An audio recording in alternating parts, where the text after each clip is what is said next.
If you have your Bibles, you can open them to Genesis chapter 16.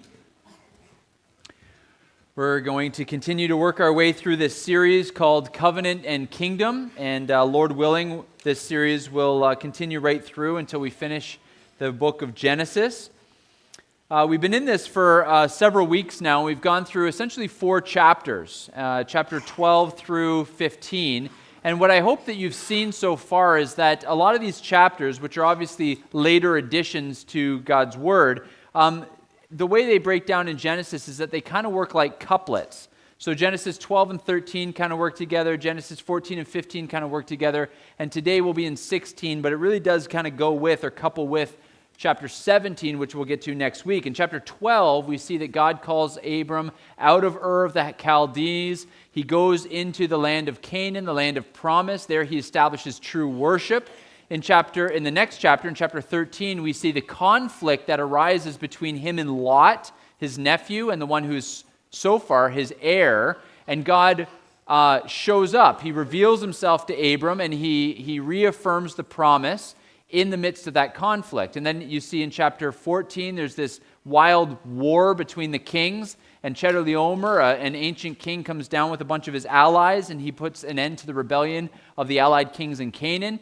Abram doesn't involve himself in that conflict until Lot is taken captive. Then Abram gathers his forces. He goes and he pursues Chedorlaomer. He slays him.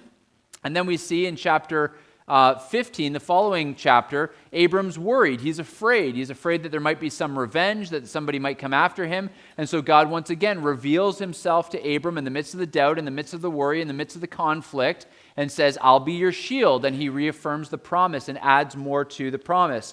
So here in chapter 16, we're going to see more conflict, and we're going to see God show up in chapter 17 and reveal himself to Abram. But that's sort of where we are in the story so far. I'm going to read chapter 16 to you, and then we'll pray. We'll ask God to bless our time together, and we'll get into it. So Genesis chapter 16, starting in verse 1, this is the word of the Lord. Now Sarai, Abram's wife, had borne him no children.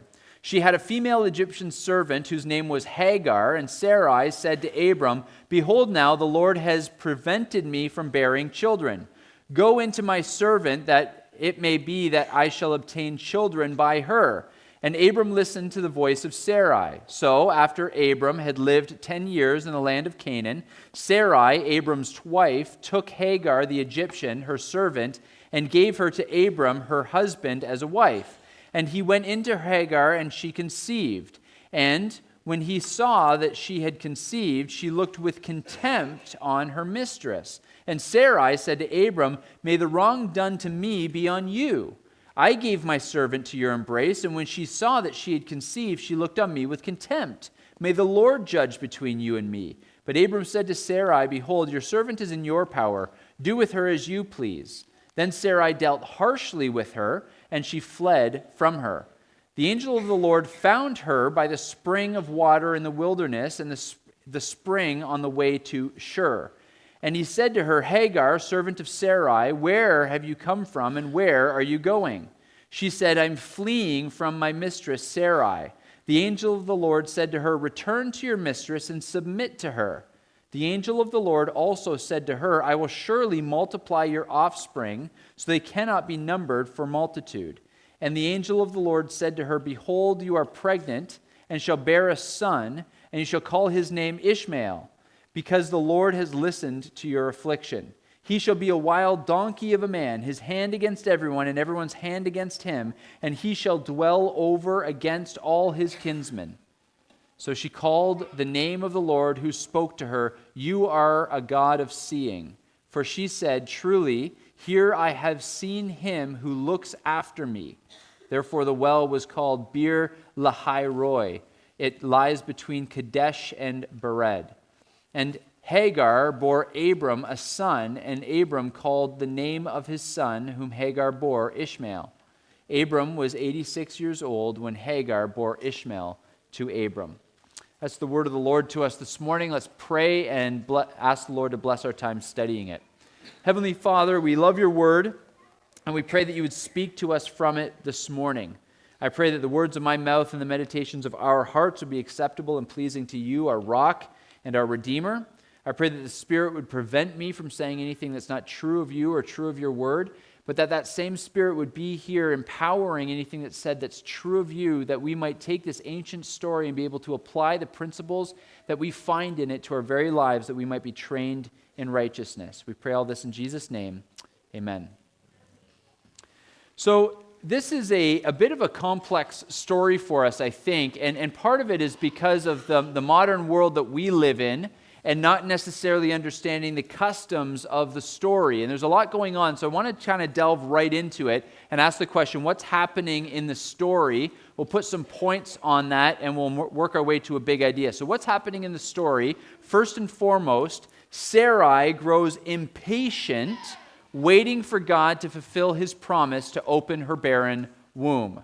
Sarai grows impatient, waiting for God to fulfill his promise to open her barren womb.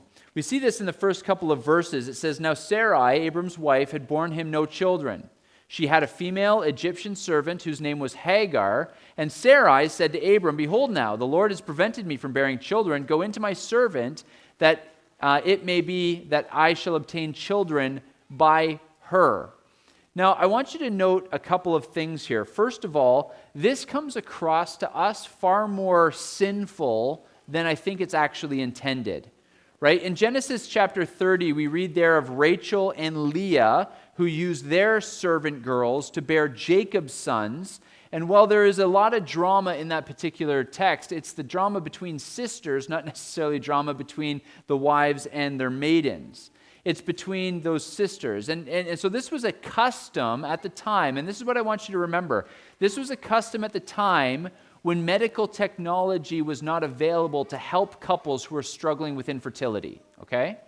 So nowadays, if there's a couple that's struggling with infertility, they have the option to go down and you can take a sample from the man and a sample from the girl, and you can put them into a womb that can bear children, and you can have surrogacy in that way.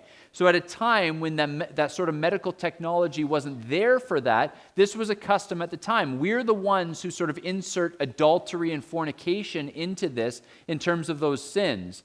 So at a time when Sarai, who is barren, is looking at her responsibility as a woman to bring life into their household, she recognizes that she's unable to do that.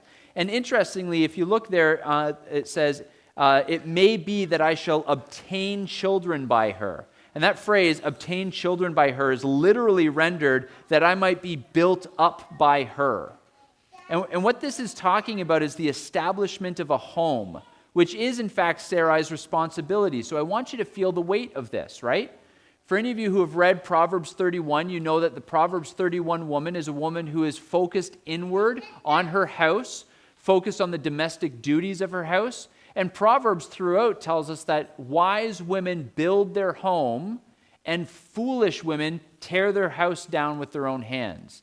And so it is the responsibility of women to turn a house into a home, to make a place where people dwell and live and eat actually into the place of relational connectedness that is family.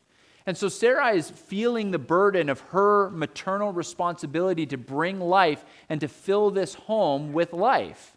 And she knows that she can't do this. And I want you to notice a couple other things. Notice that Hagar is an Egyptian. It says that she has an Egyptian servant whose name is Hagar. The Philistines were Egyptians. We know that from Genesis 10 and the Table of Nations there. So the ongoing feud between Israel and Egypt, or the Israelites and the Philistines, is a feud that begins, and this is part of it, and we're going to be able to trace this through the book of Genesis. I also want you to note Sarai's theology. Okay, we don't often take time to think through the theology that's embedded in the words that are spoken in a narrative. But think about this. In verse 2, Sarai said to Abram, "Behold now, the Lord has prevented me from bearing children." So notice her theological confusion. She attributes her barrenness to the sovereignty of God, but not his ability to be able to miraculously make her fertile again. Right? So he recognizes that God is sovereign, right? That even her barrenness is not a surprise to the sovereignty of God, but in acknowledging his sovereignty, she fails to recognize that in his sovereignty, he can also bring life to a dead womb, that he can bring fertility where there is currently infertility. We often get this backwards, but it's the same sort of thing. We often attribute to God only the good that we experience in the world and not necessarily the difficulty. But that's actually contrary to Scripture. Isaiah 45, verse 7, God says, I am the God who brings to life and who puts to death. I'm the God who creates light and creates darkness. I'm the God who creates well-being and calamity. I'm the God who does all these things. And so, unlike Sarai, who attributes the bad to God, but not necessarily the ability for miraculous good, we often get confused just in the wrong direction, where we attribute only the good to God and not necessarily the difficulty as well. Remember that Hebrews 12:6 says that God actually brings discipline to all of those that he looks at as legitimate sons. We sing the lyrics, he gives and takes away, which comes from Job. And remember that in Job chapter 2, Job actually rebukes his wife and says, shall we accept good from the Lord and not adversity also?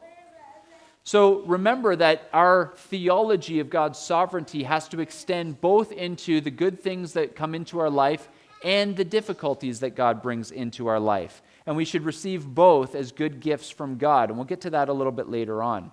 This chapter actually ends telling us about the age of Abram. So we know that both age and timing were a factor here in Sarai.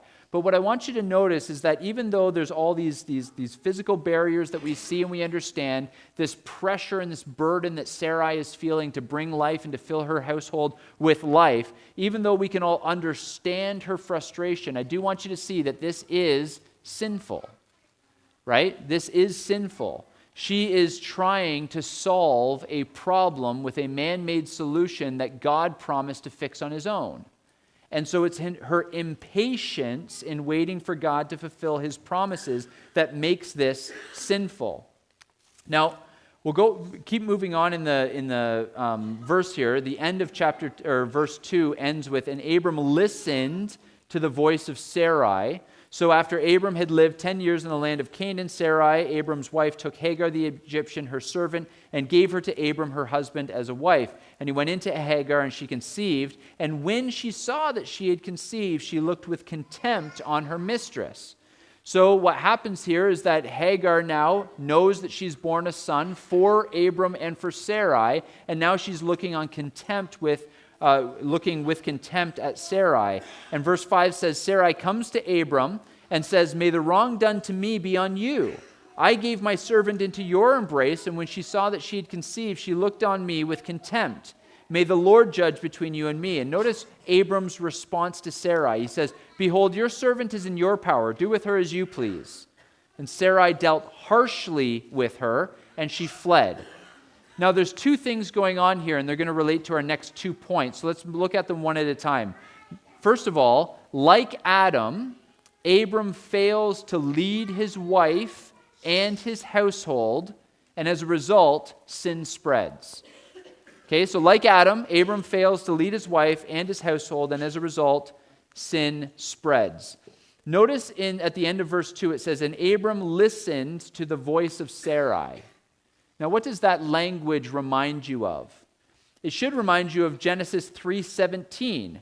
And in Genesis 3:17, Adam and Eve have now sinned. God comes to dole out the curses on the serpent and on Adam and on Eve. And in Genesis 3:17, this is what God says to Adam. Because you have listened to the voice of your wife and have eaten of the tree of which I commanded you shall not eat, cursed is the ground because of you. Notice the similar language. And Abram listened to the voice of Sarai, and then God says to Adam, because you've listened to the voice of your wife. Now, men, don't go home with the application point. Pastor Nate said I don't have to listen to you. This word, listen, is a very specific word. It often means to heed or to hearken. And the idea here is that this word is a command that's expected to be followed. So it's listening with the intent to obey. And the fact that we see this is actually, it's shown in Abram's sort of lazy abdication in verse 6. Look at verse 6 where he says, behold, your servant is in your power. Do with her as you please. So here's Abram, right? There's conflict that's arisen within his household. And in the midst of that conflict, he says to Sarai, you go deal with it. So what we're seeing here is a lack of leadership. And what's so interesting about this, if we think about the New Testament, when the New Testament is giving instructions about the male exclusive offices in the church, like elder, pastor, overseer, it doesn't say that it's because of the low quality of education for women at the time or because of specific women who are causing trouble in Ephesus. Paul links male leadership back to the garden and the order of both creation and deception. Here again, we see that sin generated in Sarai's heart, which is a doubt or mistrust, a human solution to a problem that God has promised to fix. Yet Abram bears the responsibility for this. Right? So I want you to think through this, right? Satan shows up to Eve in the garden, and he deceives her. And the New Testament is clear that she was deceived, but it's actually Adam who went willfully into sin. Right? Satan deceives Eve, but Adam willfully sins. He should have known better. And of course, when God calls on them to account for the sin, the transgression that took place in the garden, he calls Adam first. Here we see something similar that's going on. Abram, and notice in the garden, when God revealed his law and he said, don't eat of that tree, who was alive at that time? It was just Adam, right? God told Adam, don't eat of the tree of the knowledge of good and evil. So that by the time the serpent comes and tells Eve, Eve had gotten that information relayed to her by her husband. That was God's intention. That was God's design. He gives Adam the command. He creates Eve afterwards. And then Adam takes the responsibility to lead his wife in teaching her what God has commanded of them. But, of course, Adam failed in that responsibility in some regard so that Eve was vulnerable to temptation. Same thing we see here. Abram, right? It was God revealed himself to Abram. Abram was the one who was around. It wasn't to Abram and Sarai that God revealed himself. It was to Abram. It was to Abram that he promised an offspring. It was to Abram that he talked about the covenant with, which means that it's Abram's responsibility to take all that God has taught him through this special revelation and relay it to his wife. So here's now Sarai, who it says at the end of the chapter that they'd been dwelling in the land for 10 years. God's promised this. We've been waiting 10 years, and we still don't have an heir. And so Sarai is just sitting there going, well, this is what other people do. This is a custom in the ancient world. I'm barren. God hasn't fixed that. So obviously we got to come up with another solution here. Here's Hagar. She can bear us a child. Abram should have come along and said, no, that doesn't work. That's not what God said. God actually said that it would be out of our own loins that he was going to bring an heir. Abram failed to lead his wife. And so, men, just a point of application for all of you. The sin in your wife or the sin in your family is ultimately your responsibility. One day you stand before God and you give an account not only for your own sins, but also for the sins that exist in your household because you have failed to lead. Like Adam was given the instruction about the forbidden fruit, so Abram was given the promise of God's faithfulness. And he either failed to relay it to his wife or he failed to win her heart in relaying that information. The taking of the forbidden fruit from his wife was to Adam what taking the forbidden woman from his wife is to Abram. And so, men, I would just say, if there's conflict about your leadership in your home, it's either because you have abdicated your role as the leader or you've failed to win your wife's heart in relaying the information. What Adam should have done the moment that Eve sinned was to take her by the hand, march her to God, confess their sin, and offer to die in her place. He didn't do that. It took the second Adam to come, and he had to do it for all of us because Adam failed in the first place. What Abram should have done when Sarai brought this idea to him was to say, no, we're patiently waiting for God to fix for God to bring about the solution to this problem, because he's promised that from our own loins there will be a child, and that child will be divine. That's what Abram should have done. We often look at the sin in our wives or the sin in our children, and we fail to see what it reflects is a failure on us. That's why men who cannot rule their own homes are unfit to rule in the church office. That's according to 1 Timothy 3 and Titus chapter 1. Genesis 3:7 says that sin is crouching at the door, and its desire is for you, but you must rule over it. Men will either work with their wives, win their hearts, and lead their families to take dominion where God has placed them, or they will fail, and sin will rule over them, and sin will have dominion in their home. And when sin takes root in your home, sin spreads. So Abram fails to lead his wife. What else is going on in that particular text? Well, we see that Hagar runs away from the conflict created by Abram's sin. So Hagar runs away from the conflict created when she becomes resentful and refuses to give Sarai her son.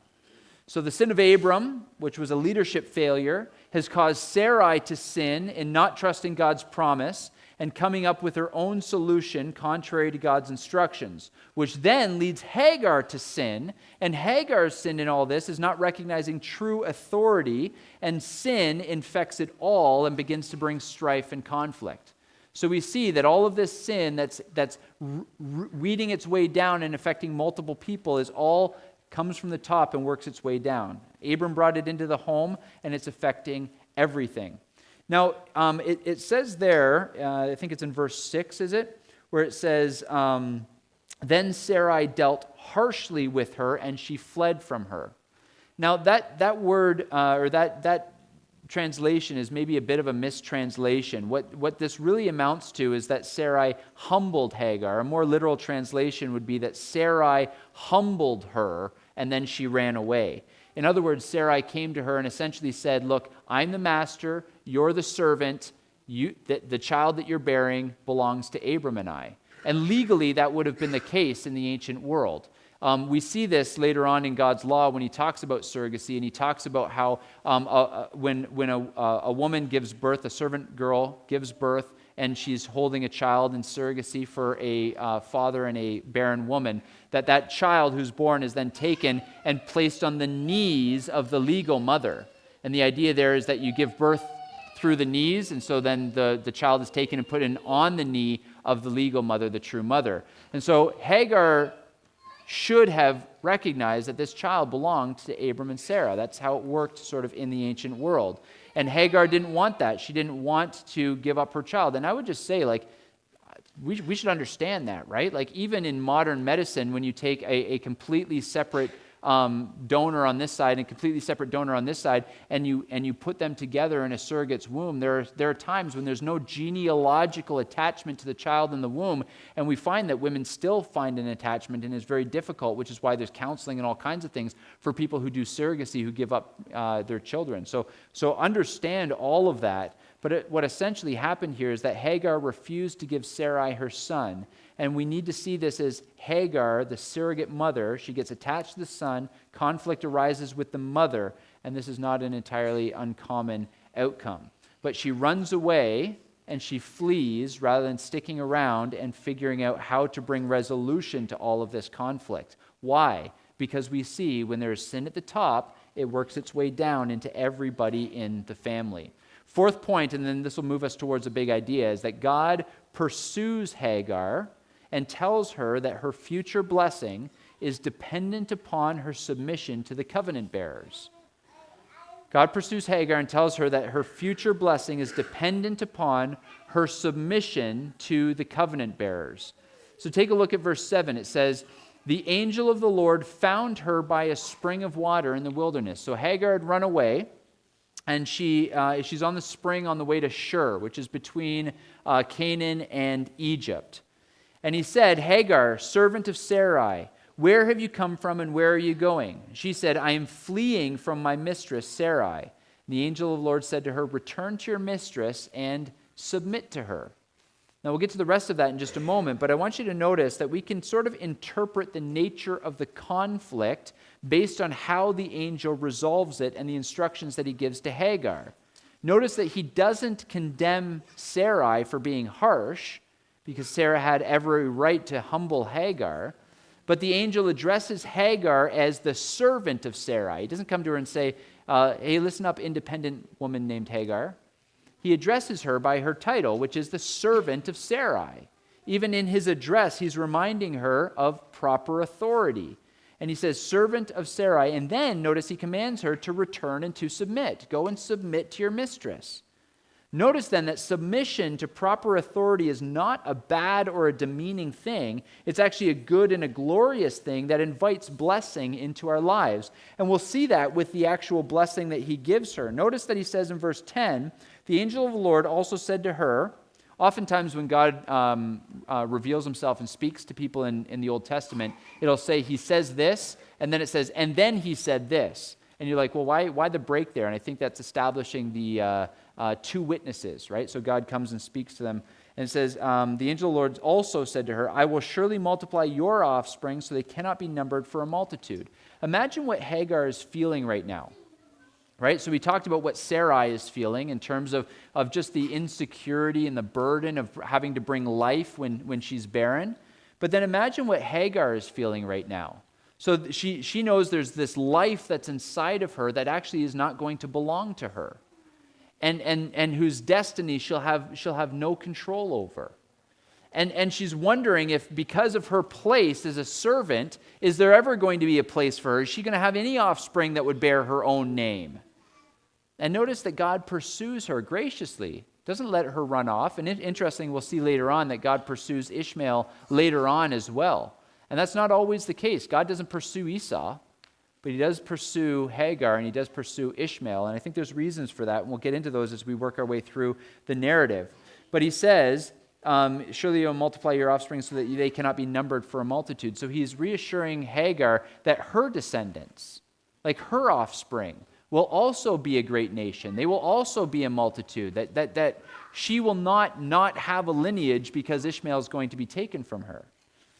And then he says, behold, you are pregnant, you shall bear a son, his name shall be Ishmael, because the Lord has listened to your affliction. I want you to notice that as well. God has listened to her. God has heard her. What does that imply? It implies that in all of her running away and the fact that she's an Egyptian servant girl, she was obviously praying to God. And not just any God, not the God of the Egyptians. She was praying to Abram's God, because the angel comes and says, God hears you. God's listening to you. And then verse 12 says, and he shall be a wild donkey of a man. Now, this doesn't sound all that appealing to us, right? I mean, if you're called a donkey generally in modern vernacular, you're being called something that I probably shouldn't say from the pulpit. So, but this idea of a wild donkey of a man, when you think of what a donkey is, okay, it's not an unclean, detestable animal like a pig, but it's also not an animal that's used for the sacrificial system like a sheep or a ram. So what is a donkey? A donkey is a utility animal. It's a useful animal. It helps in all kinds of different ways. In the ancient world, it would have definitely been thought of as a productive animal. And so I think this is saying that her son will be productive, that he will produce a lot, that he's going to live a productive life. And then listen to this, his hand against everyone and everyone's hand against him, and he shall dwell over against all of his kinsmen. Well, that doesn't necessarily sound good, but I want you to think about this. As Christians, how often do you feel that way? Do you feel like the world is against us and we're against the world? Right? There's that famous line when Athanasius says, it's Athanasius against the world, right? There are times when we all feel that way, when the culture is wicked and depraved. Sometimes we feel as Christians like everybody is against us. So everybody could be against us because of our faithfulness, but everybody could also be against us just because we're a detestable sort of person that nobody likes. And so there's some ambiguity to this prophecy, and I think that's intended, and here's why I think it's intended. When you think about the Proverbs, the word itself, proverb, is actually translated elsewhere in Scripture as the word byword. And the word byword often means an example, that you'll become a byword, that you will become an example. So oftentimes when God, when he's telling them and he gives his law to the people, he says that they will become a byword to the people. That either they will obey God's commands and they'll become an example, or they will disobey and they'll become a warning. That's what the word byword means. So proverb is not necessarily a good thing. Proverb is a sort of neutral phrase that can either bring blessings or curses. A proverb is wisdom from God, and wisdom from God always brings blessings and curses. Because the minute you obtain wisdom, right? The minute you obtain wisdom, you are now responsible for the knowledge that you have.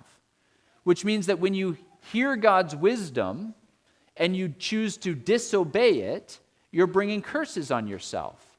But when you hear God's wisdom and you follow that wisdom, then you bring blessings on yourself. And that's sort of what this is talking about. And so Ishmael could either be a blessing or a curse.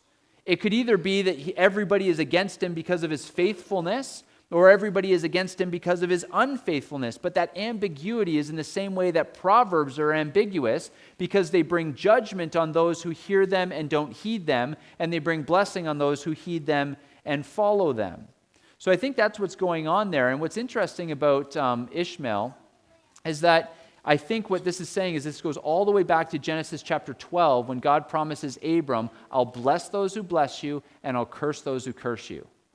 The tragic story here sort of Ishmael is that he's not the son of promise, which means that the promises aren't for him. So how do those who the promises are not for, how do they get in on promised faithfulness? How do they get in on the promises? They attach themselves to the covenant bearers.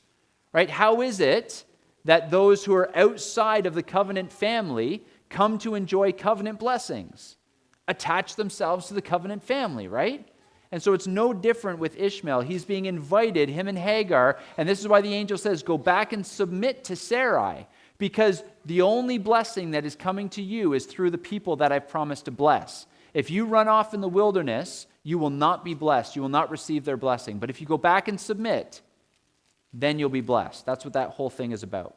So what's the big idea? What is all of this about? Here's what I think the big idea is, something that we can take away and learn and be trained with in this story. Throughout the Bible, one of the characteristics of true faith is patience in the promises of God. Throughout the Bible, one of the characteristics of true faith is patience in the promises of God. All of this comes about because of Sarai's impatience. All of this comes about because she's not sure if she wants to keep waiting for the promises of God to be fulfilled. And this is a theme that runs right through the book of Genesis and, quite frankly, right through the Bible. And here's what I mean by that. Think back to the Garden of Eden. In the garden, there were two trees, right? There was the tree of the knowledge. There was lots of trees, but there are two particular trees. There was the tree of the knowledge of good and evil, and there was the tree of life. Now, Adam was told that he was free to eat of every tree except the tree of the knowledge of good and evil. That means that he was invited to eat of the tree of life. But Genesis 1 also tells us that all the trees that God had made were for men to eat, which means that Adam should have known that the prohibition on the tree of knowledge was temporary.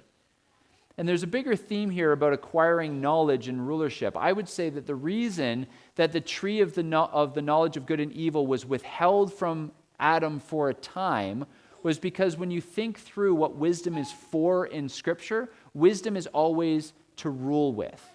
Think about Solomon, right? When he was coming in, he was young, and God said, I'll give you anything that you want because of the faithfulness of your father David as you come to rule my people. And Solomon said, I need wisdom. Lord, please give me wisdom that I might rule and govern your people well. And then remember that the book of Proverbs is actually a book written by Solomon to his kids, to his sons, to the princes who would one day become kings who would rule. And he's saying, heed your father's instructions. Get wisdom, which is the fear of God, that you might be fit to rule.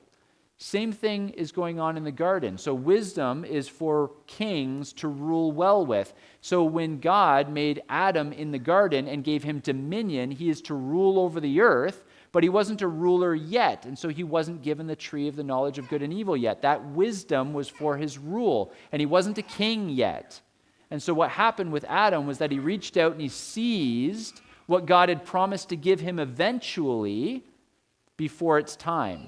And that's the same thing that we see that's going on here with Sarai and Abram, as they reach out and they seize something that God had promised before it was time for them to be entrusted with it.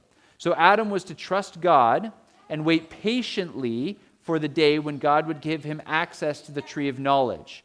Forbidden fruit and the sin of seizing it is the sin of impatience. And that's why I think in Hebrews chapter 11, it says that Abram's faith was proven by his patience. And in Hebrews, it actually talks about Abram needing to wait 400 years in order to see the promised land actually secured. So this choice between immediate gratification, pleasure, or fulfillment versus long-term dominion is this ongoing thing. And we'll see more of it when we get to the stories of Jacob and Esau.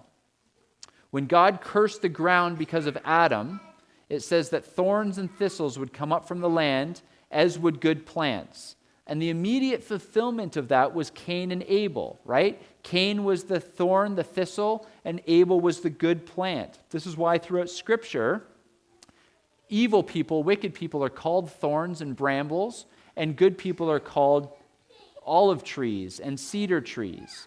And we see the same thing with Ishmael and Isaac. We see the same thing with Esau and Jacob. And of course, it all represents Adam and Christ. But the whole point here is that you have one disobedient son who tries to seize something before he's entrusted with it. And then you have an obedient son who is willing to be patient. A.W. Pink writes this. He's a theologian and an author. He says, listen to his definition of faith. He says, faith gives the object hoped for at a future period a present reality and power in the soul as if it was already possessed. For the believer is satisfied with the security afforded and acts under the full persuasion that God will not fail of his engagement. I'm going to read the first part of that one more time. Faith gives the object hoped for at a future period a present reality and power in the soul as if it were already possessed. Now, I want you to just think through and think of how that applies. Hebrews chapter 11, it defines faith as the evidence of things not seen. The substance of things hoped for, the evidence of things not seen. Faith isn't a blind hoping in something that doesn't have any evidence. It's the looking at the evidence, which primarily is God's revelation to us as the substance of something that we haven't actually received yet. And here's where I kind of want to get applicable. I know that there are things that all of you are waiting on.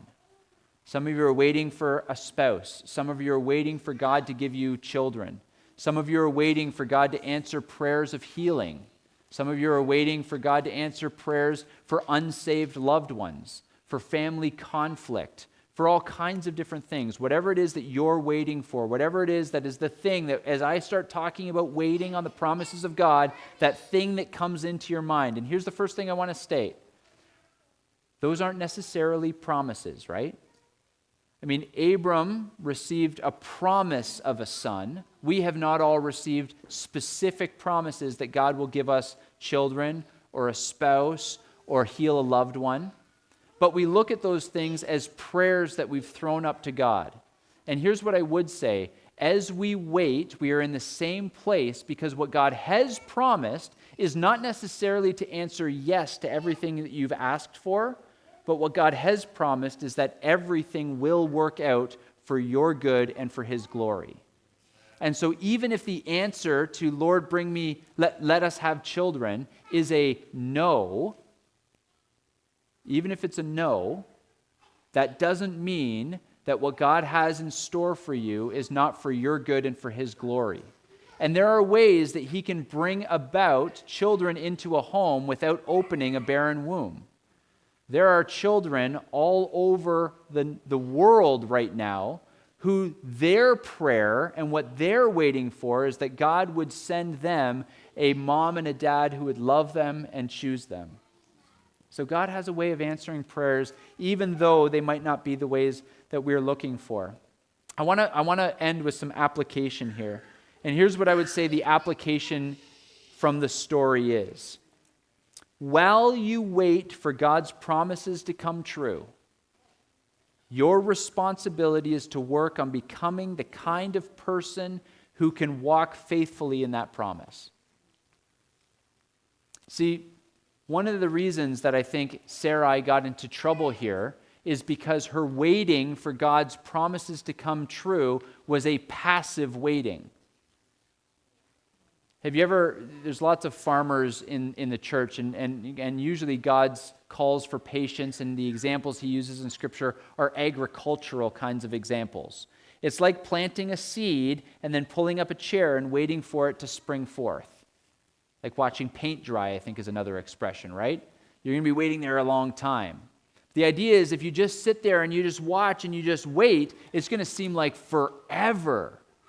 But if you're busy doing other things, if you're busy being faithful, days will go by and eventually you'll come back and you'll see that that seed has gone into the ground and died and it's begun to bring out something that will one day bring fruit.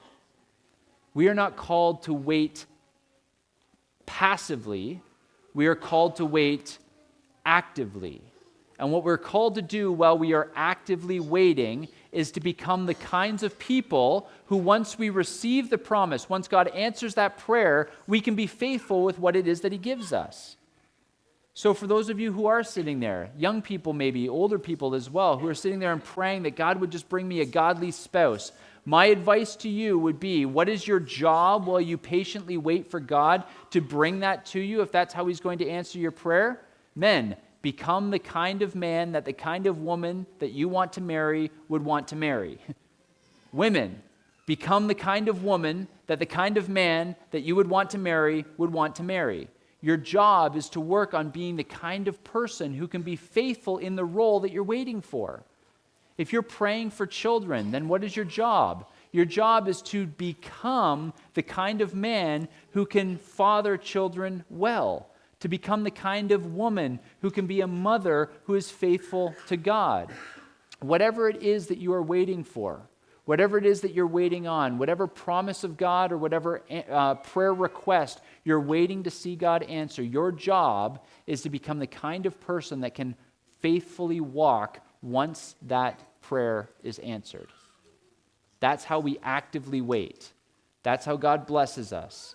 That's how we are able to trust the promises of God and do something in the meantime, because God makes no mistakes and wastes no time.